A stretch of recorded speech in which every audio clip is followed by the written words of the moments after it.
Praise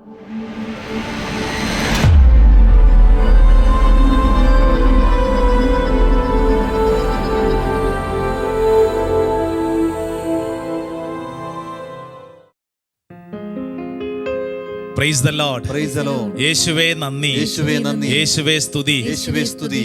പ്രിയപ്പെട്ട ദൈവജനമേ, kingdom of God എന്ന ഈ വലിയ ദൈവ ശുശ്രൂഷയിലേക്ക് ദൈവത്തിൻ്റെ ആത്മാവ് നമ്മളെല്ലാവരെയും വിളിച്ചു ചേർത്തിരിക്കുകയാണ്. വളരെ വലിയ സന്തോഷത്തോടുകൂടെ ഈ ശുശ്രൂഷയിൽ നമുക്ക് പങ്കുചേരാം. യെശയ്യായുടെ പ്രവചനം 10-ാം അധ്യായം 17-ാം തിരുവചനം, book of Isaiah chapter 10 verse 17. ഇസ്രായേലിൻ്റെ പ്രകാശം അഗ്നിയായും അവൻ്റെ പരിശുദ്ധൻ ഒരു ജ്വാലയായും മാറും. അത് ജ്വലിപ്പിച്ച് ഒറ്റ ദിവസം കൊണ്ട് അവൻ്റെ മുള്ളുകളും മുൾച്ചെടികളും ദഹിപ്പിച്ചു കളയും. 2 കരങ്ങൾ സ്വർഗത്തിലേക്ക് ഉയർത്തിപ്പിടിച്ചേ. എൻ്റെ പ്രിയപ്പെട്ട സഹോദര സഹോദരി, ഈ സമയം പരിശുദ്ധാത്മാവേ, ഞങ്ങളുടെ ജീവിതത്തിൽ അത്ഭുതകരമായ അങ്ങ് പ്രവർത്തിക്കണമേ. മുള്ളുകളും മുൾച്ചെടികളും ദഹിപ്പിച്ചു കളയുന്ന സ്വർഗത്തിലെ ശക്തി എൻ്റെ മേലും വ്യാപരിക്കപ്പെടട്ടെ. നിങ്ങളായിരിക്കുന്നിടങ്ങളിൽ കരങ്ങൾ ഉയർത്തി ആഗ്രഹിക്കണം, പരിശുദ്ധാത്മാവേ, ഈ ശുശ്രൂഷ സമയത്ത് ഞങ്ങളുടെ മേൽ അത്ഭുതകരമായിട്ട് പ്രവർത്തിക്കാൻ. എല്ലാവരും ഹൃദയം തുറന്ന് പരിശുദ്ധാത്മാവേ എന്ന് വിളിച്ച് പ്രാർത്ഥിക്കട്ടെ. ഓ ആത്മാവേ, അഭിഷേകത്തിന്റെ ശക്തി ഈ ശുശ്രൂഷ സമയത്ത് ഞങ്ങളുടെ മേൽ വെളിപ്പെടട്ടെ. ആരാധന ആരാധന ആരാധന ആരാധന ആരാധന. കൈയടിച്ച് ഇസ്രായേലിൻ ജനത്തിന്റെ വിടുതലിനായി പണ്ട് മോശമേല തീ പകർന്നു കൊടുത്തവനെ,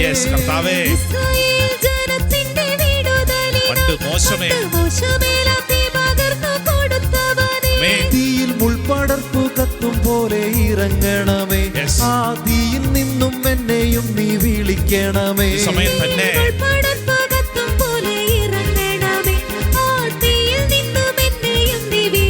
കൈയടിച്ച് പഠിക്കേ. ആത്മാവേ കനിയണമേ, അഭിഷേകം പകരണമേ. ആത്മാവേ കനിയണമേ, അഭിഷേകം പകരണമേ. അഗ്നിജ്വാല പോലെ ഇടിമുഴക്കത്തോടെ, അഗ്നിജ്വാല പോലെ ഇടിമുഴക്കത്തോടെ അഗ്നിനാവുകളെന്മേൽ പതിയണമേ. അഗ്നിനാവുകളെന്മേൽ പതിയണമേ. സന്തോഷത്തോടെ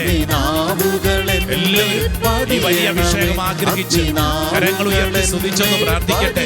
ഓ കർത്താവേ, ഈ ശുശ്രൂഷ സമയത്ത് പ്രാർത്ഥിക്കുന്ന ഓരോ വ്യക്തിയുടെ മേലും അതിശക്തമായ ദൈവകൃപ വെളിപ്പെടട്ടെ.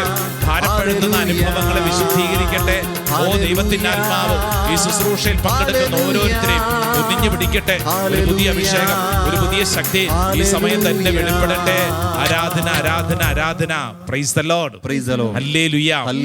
സന്തോഷത്തോടെ നെറ്റിയിലൊന്ന് കുരിശ് വരച്ച് നമ്മളെ തന്നെ ആശീർവദിച്ചിട്ട് ആയിരിക്കുന്നിടങ്ങളിൽ സ്വസ്ഥമായിട്ടിരുന്ന് വചനം കേൾക്കാം.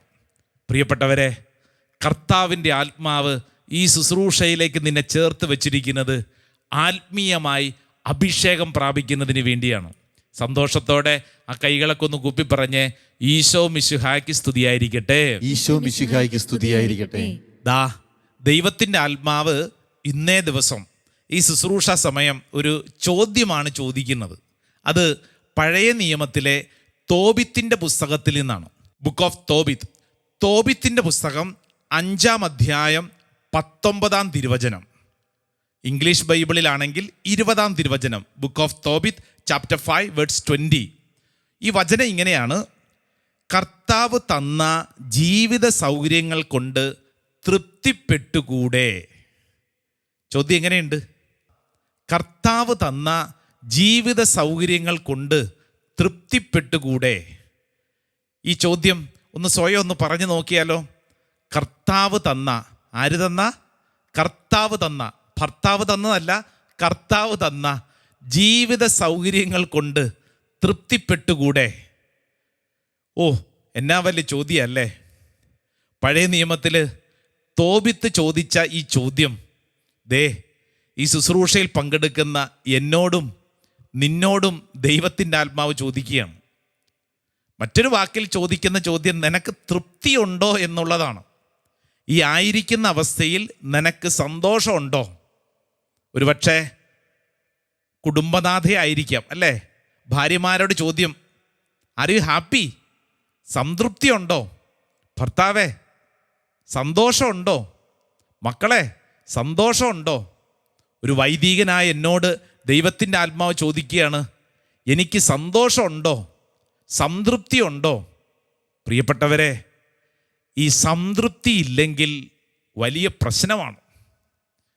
സംതൃപ്തി ഇല്ലാത്തവർ, സന്തോഷമില്ലെങ്കിൽ അവരെന്ത് ചെയ്യും? അവർ കലാപകാരികളായി മാറും. അവർ പ്രശ്നം ഉണ്ടാക്കുന്നു. പ്രിയപ്പെട്ട ദൈവജനമേ, ആദത്തിൻ്റെ ഹൗവായുടെയും ജീവിത അനുഭവങ്ങളെ നമ്മുടെ മുമ്പിൽ കൃത്യമായി വിശുദ്ധീകരിച്ചുകൊണ്ട് ഉൽപ്പത്തി പുസ്തകത്തിൽ നമ്മളെ പഠിപ്പിക്കുന്ന പ്രധാനപ്പെട്ട കാര്യം അവർക്കുണ്ടായ വീഴ്ചയാണ്.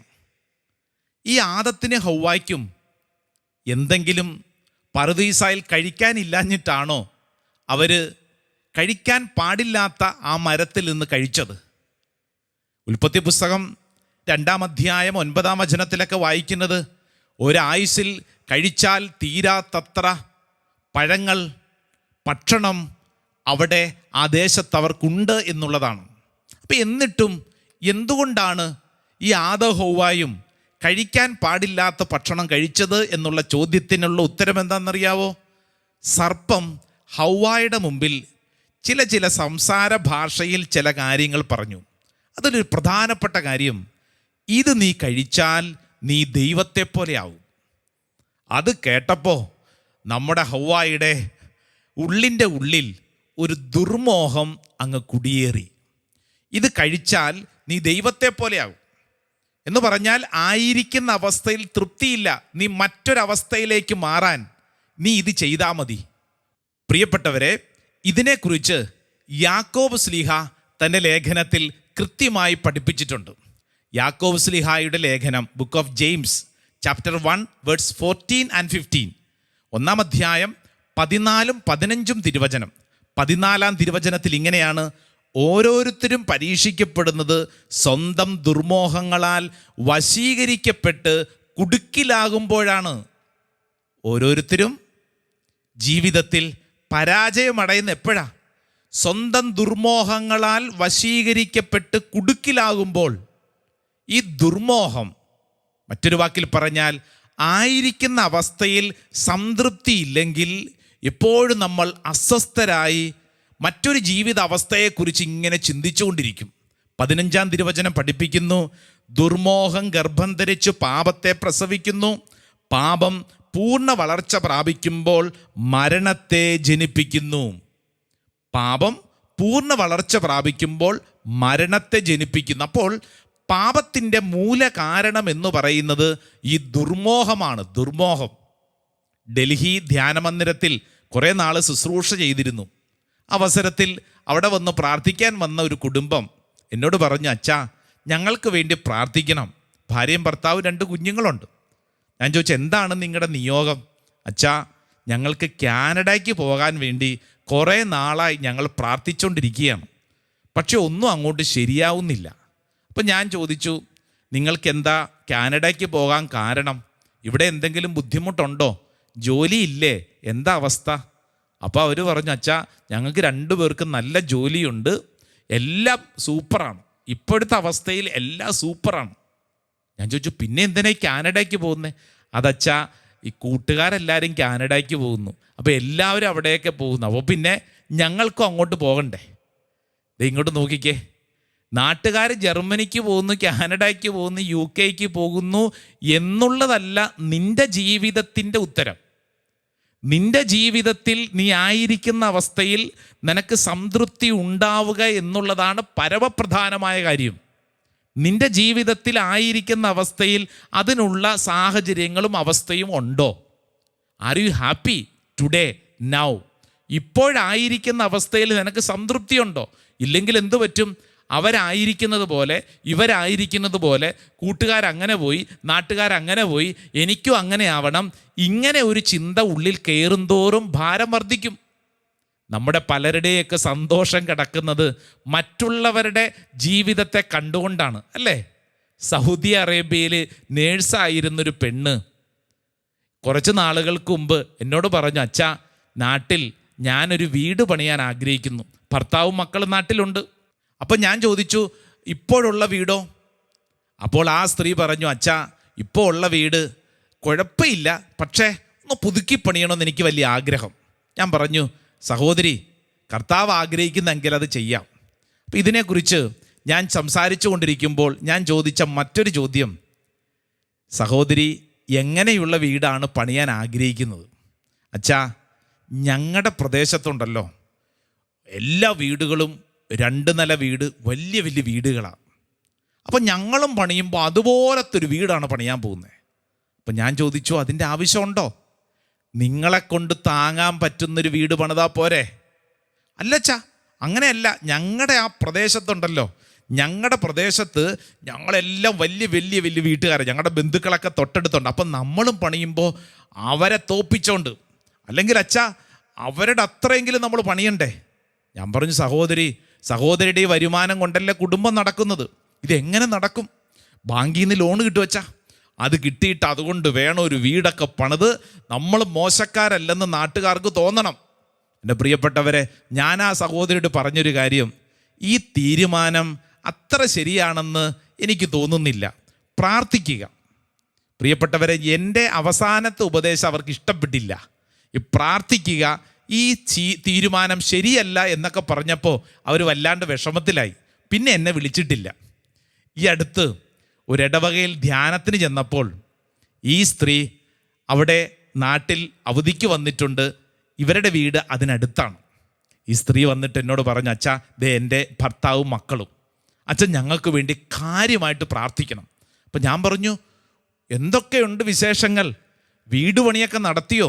എന്താണ് ഇപ്പോഴത്തെ അവസ്ഥ? കുറേ നാളുകളായല്ലോ കേട്ടിട്ട് എന്നിങ്ങനെ ചോദിച്ചപ്പോൾ അവർ പറഞ്ഞു, അച്ഛാ, വല്ലാത്ത വിഷമത്തിലാണ്. കാരണം ഞാൻ അച്ഛനോട് കഴിഞ്ഞ പ്രാവശ്യം സംസാരിച്ചത് അച്ഛൻ ഓർമ്മയുണ്ടോ എന്ന് അറിഞ്ഞുകൂടാ, കുറേ നാളുകൾക്ക് മുമ്പല്ലേ ഒരു വീട് പണി. ഞാൻ പറഞ്ഞു, എനിക്ക് ഓർമ്മയുണ്ട്. എന്തായി? അച്ഛാ, ബാങ്കിൽ നിന്ന് ലോൺ എടുത്തിട്ട് അതുകൊണ്ട് ഞങ്ങൾ വലിയൊരു മണിമാളിക പണിതച്ചാ. അച്ഛാ, ഇപ്പോഴത്തെ അവസ്ഥ എന്താണെന്നറിയോ? അടുത്ത 1-2 ആഴ്ചയ്ക്കുള്ളിൽ ജപ്തി നോട്ടീസ് വരും, ഉറപ്പാ. കാരണം തിരിച്ചടയ്ക്കാൻ പറ്റിയിട്ടില്ല എന്ന് പറഞ്ഞു കഴിഞ്ഞാൽ ഈ സഹോദരി പറയാണ്, അച്ഛാ, ആ വീട് പണിതിട്ട് ആ വീട്ടിൽ ഒരു ദിവസം പോലും സംതൃപ്തിയോടെ കിടക്കാൻ പോലും പറ്റിയിട്ടില്ല. പ്രിയപ്പെട്ടവരെ, കാരണം എന്നാണെന്നറിയോ? മറ്റുള്ളവരെ തോൽപ്പിക്കാൻ വേണ്ടി, മറ്റുള്ളവരോട് നമ്മൾ മത്സരിക്കാൻ വേണ്ടിയിട്ട് നമ്മുടെ ജീവിതത്തെ നമ്മൾ നശിപ്പിക്കണോ? നിനക്ക് സംതൃപ്തി വേണോ? ഇതാ വചനം ചോദിക്കുന്ന ചോദ്യം. നിന്റെ ജീവിതത്തിൽ ആയിരിക്കുന്ന അവസ്ഥയിൽ നിനക്ക് സംതൃപ്തി കിട്ടിയില്ലെങ്കിൽ എല്ലാ കാര്യങ്ങളിലും നീ ഭാരപ്പെട്ടുകൊണ്ടിരിക്കും. ചെയ്യേണ്ട കാര്യം എന്താണെന്നറിയോ? ഇതാ യേശു നിന്നെ പഠിപ്പിക്കുന്ന കാര്യം, ആയിരിക്കുന്ന അവസ്ഥയിൽ ദൈവത്തിന് നന്ദി പറഞ്ഞ് പ്രാർത്ഥിക്കുക. മത്തായിയുടെ സുവിശേഷം 6-ാം അധ്യായം 33-ാം തിരുവചനമൊക്കെ പറയുന്നില്ലേ? ആദ്യം നീ ചെയ്യേണ്ട കാര്യം ദൈവരാജ്യം അന്വേഷിക്കുക, ബാക്കിയെല്ലാം കൂട്ടിച്ചേർക്കപ്പെടും. എല്ലാം അതിനോടൊപ്പം സംഭവിച്ചോളും. നീ ഭാരപ്പെടേണ്ട. ആയിരിക്കുന്ന അവസ്ഥയിൽ സംതൃപ്തി കണ്ടെത്തുക. തോബിത്തിൻ്റെ പുസ്തകത്തിലെ ചോദ്യം, പ്രസക്തമായ ചോദ്യം നമ്മളോട് ഈ ദിവസങ്ങളിൽ ചോദിക്കണം. തോബിത്തിൻ്റെ പുസ്തകം 5-ാം അധ്യായം 19-ാം തിരുവചനം, നമുക്ക് ലഭിച്ച ജീവിത സൗകര്യങ്ങളിൽ സംതൃപ്തിയുണ്ടോ? ദേ, എല്ലാം തികഞ്ഞിട്ടല്ല, മറിച്ച് ഉള്ളതിൽ നിനക്ക് സംതൃപ്തിയുണ്ടോ? ചില പരിഭവങ്ങളും സങ്കടങ്ങളൊക്കെ ഉള്ളിലുണ്ടാവും. അതെല്ലാം ഈ ആരാധന സമയത്ത് നമുക്ക് സമർപ്പിക്കാം. ദൈവമേ, ഞങ്ങളുടെ മേൽ അത്ഭുതകരമായി അങ്ങ് ഇടപെടണമേ. ഞങ്ങൾക്കായിരിക്കുന്ന അവസ്ഥയിൽ സംതൃപ്തിയോടെ ജീവിക്കാൻ കൃപ നൽകണമേ. ഈ വലിയ പ്രാർത്ഥനയോടെ സാധിക്കുന്നിടങ്ങളിൽ മുട്ടുകുത്തി നമുക്ക് ഒരുമിച്ച് ആരാധനയിൽ പങ്കുചേർന്ന് പ്രാർത്ഥിക്കാം. ആമേൻ, ആമേൻ.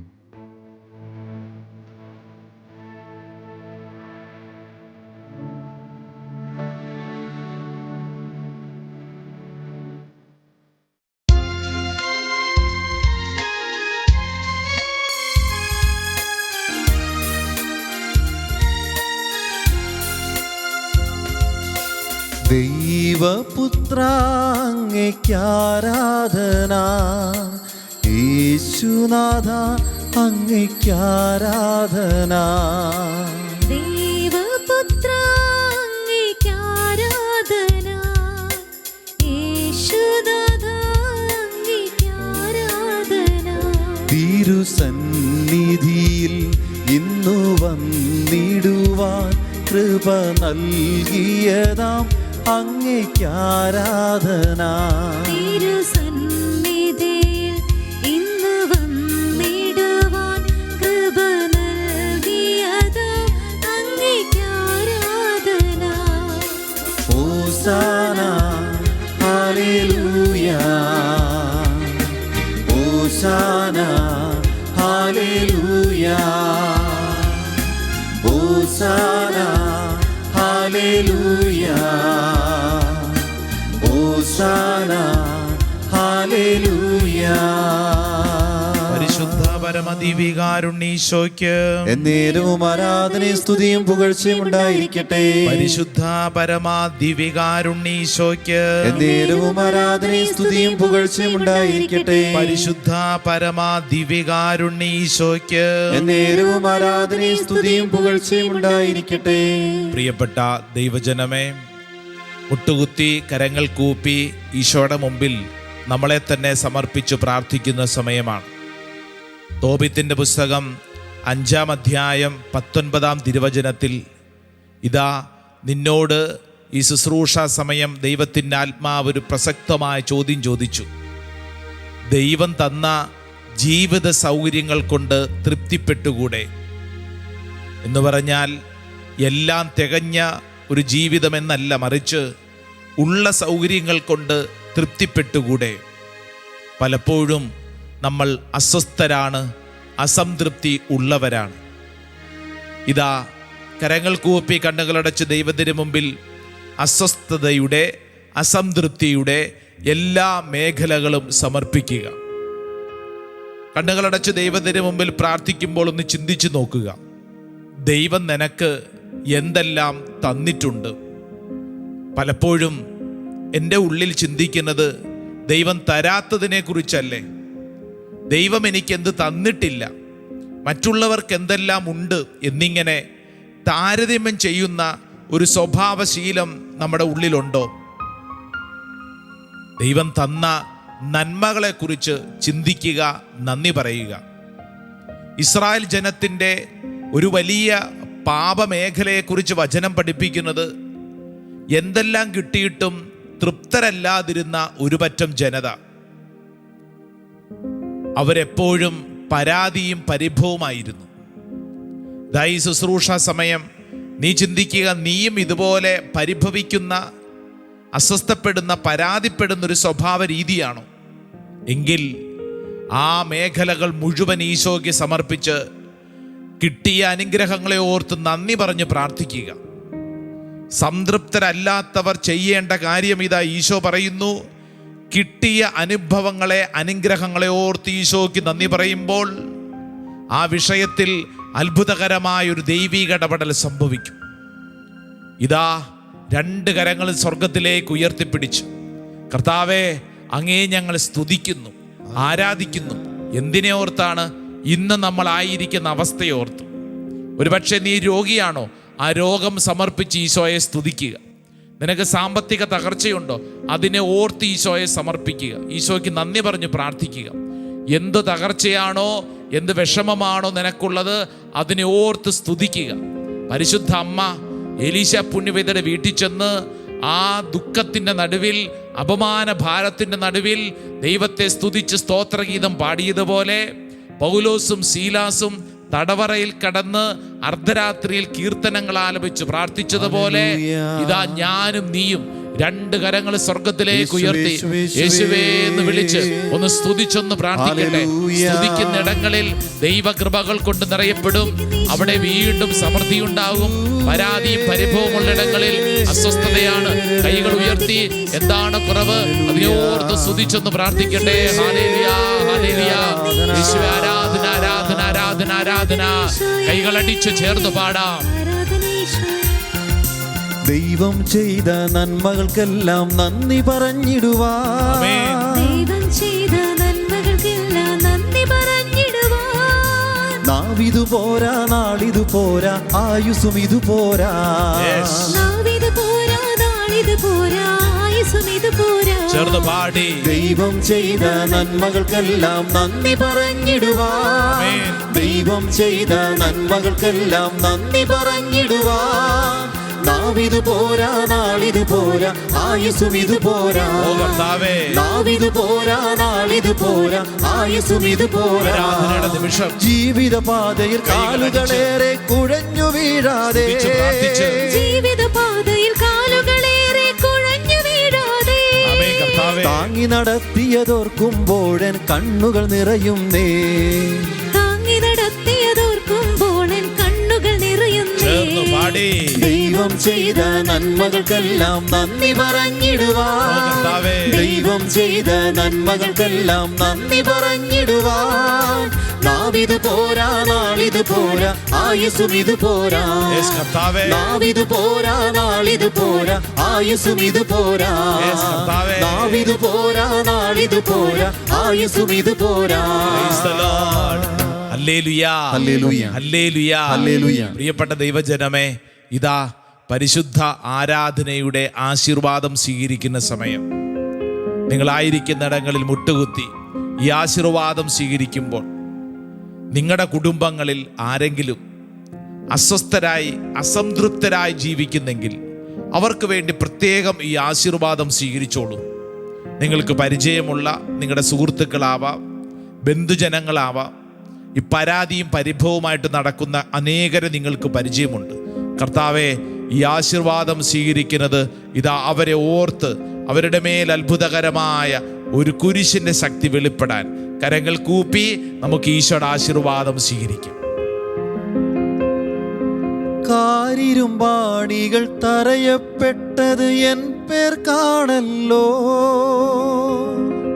കാരിരുമ്പാണികൾ തറയപ്പെട്ടത് എൻ പേർ കാണല്ലോ. ക്രൂശിലെ സ്നേഹം ഓർക്കുമ്പോഴൻ കണ്ണുകൾ നിറയുന്നേ. ക്രൂശിലെ സ്നേഹം ഓർക്കുമ്പോൾ എൻ കണ്ണുകൾ നിറയുന്നേ. ദൈവം ചെയ്ത നന്മകൾക്കെല്ലാം നന്ദി പറഞ്ഞിടുവാൻ. ദൈവം ചെയ്ത നന്മകൾക്കെല്ലാം നന്ദി പറഞ്ഞിടുവാൻ. നാവിതു പോരാ, നാളിതു പോരാ, ആയുസും ഇതു പോരാ.